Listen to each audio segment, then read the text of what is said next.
Հայեցակարգը ջրի վերաբերյալ հեղինակը ես եմ։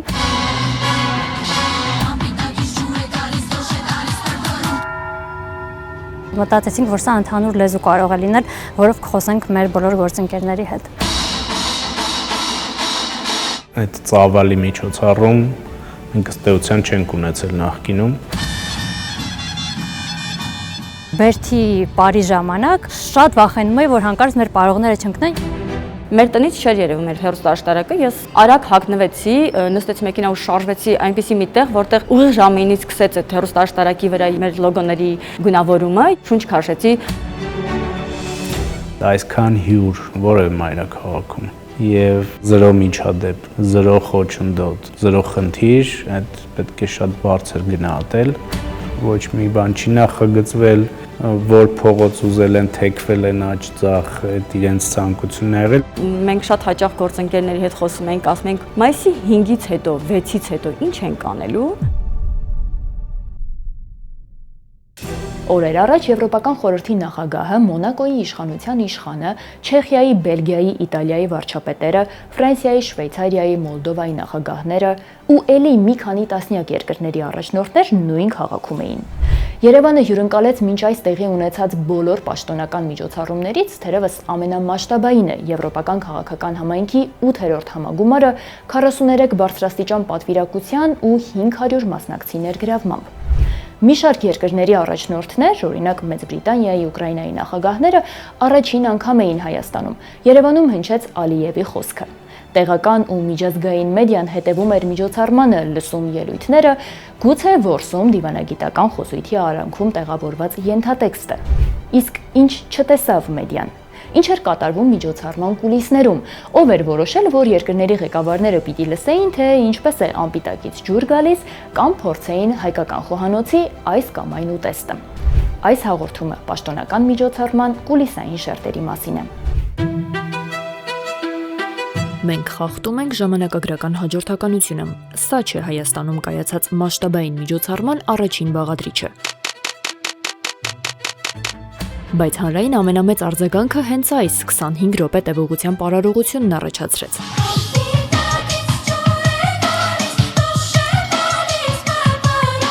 Ով էր հայեցակարգի հեղինակը, վերջին օրերին սա թերևս ամենահաճախը հնչող հարցն էր։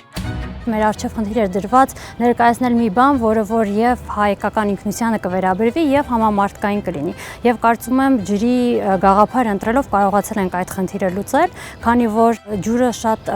ակնհայտ է, որ ամուր կապված է մեր ինքնությանը, առհասարակ մեր առաջին բնակավայրերը հենց ջրային աղբյուրների շուրջ են ձևավորվել։ Մենք խոսեցինք բեմադրության ժամանակ վիշապաքարերի մշակույթից, ջուրը արտահայտված է մեր բանահյուսության մեջ, մեր էպոսը առհասարակ ջրի Սանասարը եւ Բաղդասարը ծնունդ են առնում ջրից, ինչը նույնպես հուշում է մեր ամուր կապը ջրի մշակույթի հետ։ Միջազգային ճանաչում ունեցող բլոգերներից մեկը դեռևս 2018-ին եկել էր Հայաստան ու պատմել երկրի մասին, շեշտադրելով հենց ջրի գաղափարը։ Հոլովակն ավելի քան 4 միլիոն դիտում էր հավաքել։ Գաղափարի մշակման հարցում այս դրվագը մեծ նշանակություն է ունեցել, բայց այստեղ հարցը միայն գեղեցիկ սիմվոլիկան չէ։ Ջուրը առհասարակ աշխարհում դառնում է ամենակարևոր ռեսուրսներից մեկը եւ որոշ առումով Հայաստանը լինելով այդ ռեսուրսը ունեցող երկիր, բայց այդ ռեսուրսը ճիշտ չկառավարող երկիր, կարող է նաև սրա բերումով եւ որոշակի քաղաքականության առումով լիդերություն վերցնի աշխարհում ջրային ռեսուրսների ճիշտ կառավարման տեսակետից։ Փորձեցինք IPC-ով ամրագրել եւ խնդիրը եւ այդ սիմվոլիկան Հայաստանի Հանրապետության համար։ Բարձրաստիճան հյուրերը եւ աշխարհի տարբեր անկյուններում հեռուստադիտողները 25 րոպե լսեցին Հայաստանի ու ջրի կապի մասին, տեսան վիշապաքար, բերդ կազմած պարողներ, կոմիտաս երգող երեխաներ, մշակույթ ու արվեստ, գիտություն ու տեխնոլոգիա։ Իսկ հակառակ կողմում մի խումբ մարդիկ էին, որոնք պահել էին շունչը մինչև միջոցառման վերջին ակորդը եւ առաջին ծափահարությունը։ Սա թիմային աշխատանքի արդյունք էր եւ շատ ջերմ թիմային աշխատանքի։ Ընտրությունը կատարվել է նույնպես թիմի կողմից, ներգրաված է եղել ԿԳՄՍ նախարարությունը Դանիելյանի միջոցով, Factory Production-ը իրականացրել բացման արարողությունը։ Կային որոշ դետալներ, որոնց վերաբերյալ անձամբ ես էի անհանգիստ, բայց այդ անհանգստությունը շատ սուբյեկտիվ էր, այսինքն որևէ կերպ կապված չէր թիմի պրոֆեսիոնալության հետ։ Օրինակ, Բերթի Պարի ժամանակ շատ վախենում էի, որ հանկարծ մեր պարողները չընկնեն եւ սա որևէ կերպ պարողների պրոֆեսիոնալության հետ կապ չունի, ուղղակի այսպես ամեն դեպքում լարված էի, այ դրանից հետո մի քիչ ավելի հանգիստ շունչ քաշեցի, երբ որ ամեն ինչ նորմալ, իդեպ փորձերի ընթացքում նույնպես խնդիրներ չեն ունեցել, բայց երբ որ նորմալ բերթը բարեցին, շունչ քաշեցի, որ ամեն ինչ կարող է նորմալ լինել։ Այսպես նախ բուռն քննարկումներով, տատանումներով, հելենիստական մշակույթի ծանահիտ աստվածուհի, թե գառնու տաճար, ջուրնալիքի տեսքով, թե ջրվեժի բանավեճերով ամիսներ շարունակ մշակվել ու ձևավորվել էր բացման արարողությունը։ Ինչքանով էր վերջնարդյունքը հաջողված, Իռլանդիայի վարչապետը գնահատեց։ Բավականին բարձր է ձեր ստանդարտն այս պահին, կփորձենք համապատասխանել։ Մենք հաջորդ կազմակերպչին առաջարկել ենք, որ պատրաստ ենք իրենց աջակցել։ Ես շատ այդպիսի միջոցառումներ եմ մասնակցել։ Կարող եմ ասել, ոչ թե որ ես կազմ կոմիտեի ղեկավարն էի, այլ որովհետև դա փաստ էր, որ մենք ըստ էության առանց որևէ խնդրի անցկացրեցինք այդ միջոցառումը եւ կարծում եմ նաեւ հյուրերն էին գոհ։ Հյուրերն առաջին տպավորություն ստանալու հնարավորություն ունեին օդանավակայանում, այն ամրապնդելու կամ փոխելու հնարավորություն վարչապետի ու նախագահի անունից մատուցված ընթրիքի ժամանակ։ Եղել են առանձին դետալներ, որով փորձել ենք ցույց տալ մեր մշակույթը եւ մեր խոհանոցը։ Մշակել ենք նաեւ փոքր տեսաուղերձներ եւ տեսահոլովակներ, որտեղ պատմում են առանձին ուտեստների մասին, օրինակ խորոված ոնց է պատրաստվում, կամ օրինակ ջերմուկի կարմրախայտը ոնց է պատրաստվում, եւ նաեւ դա ուղեկցվում էր նաեւ երաժշտական համարներով։ Դետալները կարևոր են, ասում է Հարությունյանն, ու դա բացատրում նման միջոցառում առաջին անգամ կազմակերպելու փաստով։ Այսպես օրինակ մշակված էր այն պաստառը, որի ֆոնին տեղի ունեցավ այսպես ասած ընտանեկան լուսանկարը։ Սա առաջին անգամն էր, երբ եվրոպական քաղաքական համայնքի ներկայացուցիչների լուսանկարում Հայաստանի ներկայացուցիչը կենտրոնում էր կանգնած։ Այն արվեց Ազնավուրի հնչյունների ներքո։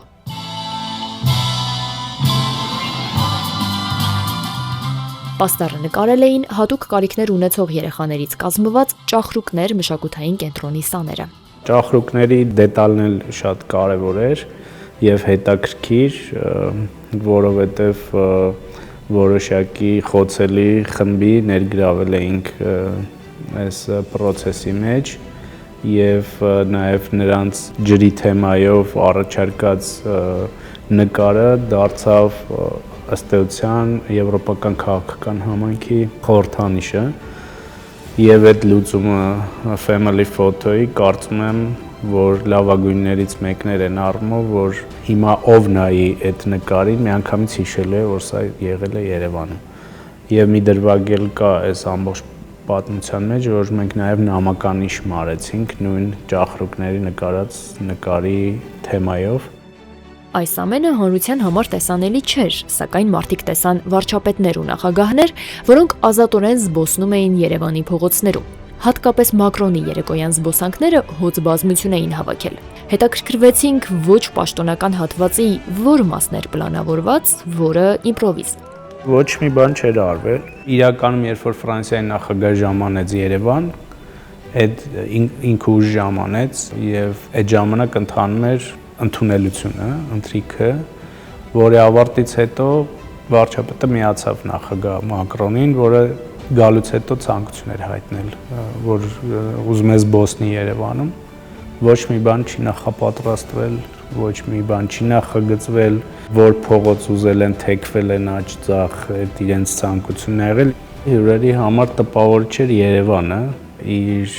հանգստությամբ, հանդարտությամբ, ուրախ կյանքով, անվտանգությամբ, իմիջիայլոց անվտանգության մասին քիչ է խոսվում, բայց այսքան հյուր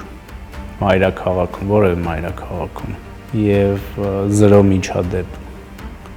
զրո խոչընդոտ, զրո խնդիր, այդ պետք է շատ բարձր գնահատել եւ կարծում եմ նաեւ այս միջոցառման արդյունքում լրացուցիչ զբոսաշրջային հոսքեր կապահովեն, որովհետեւ այդ ղեկավարները այդպես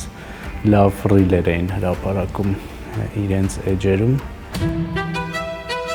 Բարձրաստիճան պաշտոնյաները սոցցանցերում հայտնվում էին տարբեր կերպարներով։ Նիկոլ Փաշինյանը Փարիզում հեծանիվ էր վարել, Էմանուել Մակրոնը Երևանում աչքի ընկավ առավոտյան վազքով։ Նրա նկատմամբ բարիացկամությունն արտահայտվեց ոչ միայն քաղաքացիների ժպիտներով։ Եվ եթե երեկոյան զբոսանքներն ու առավոտյան սպորտային ակտիվությունը պլանավորված չէին, ապա պատկերը լրիվ այլ էր մնացած գրեթե բոլոր, անգամ ամենափոքր դրվագներում։ Այսպես օրինակ, հեռուստաաշտարակի թեմատիկ լուսավորության միացումը նախատեսված էր երեկոյան ժամը 9-ին։ Դրանից րոպեներ առաջ պատասխանատուն հարց է ստանում՝ ամեն ինչ կարգին է։ Մեր տնից չէր երևում էր հեռուստաաշտարակը, ես արագ հագնվեցի, նստեցի մեքենա ու շարժվեցի այնպիսի մի տեղ, որտեղ ուղիղ ժամինից սկսեց այդ հեռուստաաշտարակի վրա մեր լոգոների ցուցադրումը, այսպես ասած, գունավորումը, եւ հետո արդեն այս կարելի ասել շունչ քաշեցի, անկեղծ ասած մի 15-20 րոպե այդպես նստեցի, սպասեցի, որ այո, եղան բոլոր, այսպես ասած, տարբերանշանների ցուցադրումն եղավ, ու արդեն հանգիստ ոնց որ վերադարձա տուն։ Դրոնային շոուն, սիմվոլիկ դեկորները, փոքր, բայց պատկերն ամբողջացնող դրվագներ էին, որոնք կուլիսներում նույնպիսի լարվածությամբ էին հսկվում, ինչպես բուն միջոցառման ամենածանրակշիռ պահերը, ասում է Քրիստինե Գրիգորյանը։ Բավականին հարցեր բարդ են եղել։ Երևի այս միջոցառումների ժամանակ ամենակարևորը արարողակարգային, այսպես ասած, խնդիրներն են, որոնք բարդություն են առաջացնում, որովհետև արարողակարգային դետալները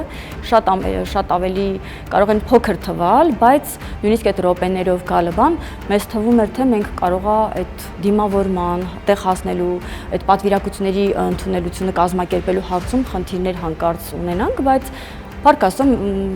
որքանով որ մենք տեսանք, կարծում եմ բոլորն էլ դրա ականատես եղան, մենք որևէ կերպ նմանատիպ, այսպես ասած, խնդիրներ չունեցանք։ Արայիկ Հարությունյանը պատմում է տեղի ունեցածի մասին վերջնական պատկերացում կազմել է միայն տեսագրությունները դիտելուց հետո։ Հասարակության սոցցանցային արձագանքներին կարող ենք ծանոթանալ բոլորս։ Իսկ ինչպիսին էին բարձրաստիճան պաշտոնյաների էկրանից այն կողմ հնչած արձագանքները։ Երևի ճիշտ չէ անուններով ասել, ով ինչ է ասել, որովհետև ոչ փակ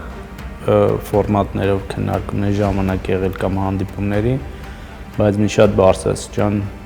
ղեկավար նախորդ օրը ասում էր, որ սա EPC լավագույն գագաթաժողովներից է, հաջորդ օրը ասաց, որ սա լավագույն գագաթաժողովն է եւ դա կարծում եմ ամենալավ գնահատականն էր մեր աշխատանքի։ Հավաքը եվրոպական քաղաքական համայնքի խնդիրները քննարկելու եւ լուծելու փորձ էր, որը վստահվեց Հայաստանին։ Երկրները քննարկեցին խնդիրները, հասարակությունը այն, թե ինչպես է վազում, երգում, երեխաներին գրկում Մակրոնը։ Զուգահեռ իրականությունում մարդիկ, որոնք սովորաբար չեն երևում, պահեցին շունչը հետևելով ամեն պարողի ամեն քայլին, ստեղծելով պատկերներ ու հիշողություններ, որոնք գալիս են անցյալից, ապագայում Հայաստանի իմիջի մի բաղադրիչը դառնալու հավակնությամբ։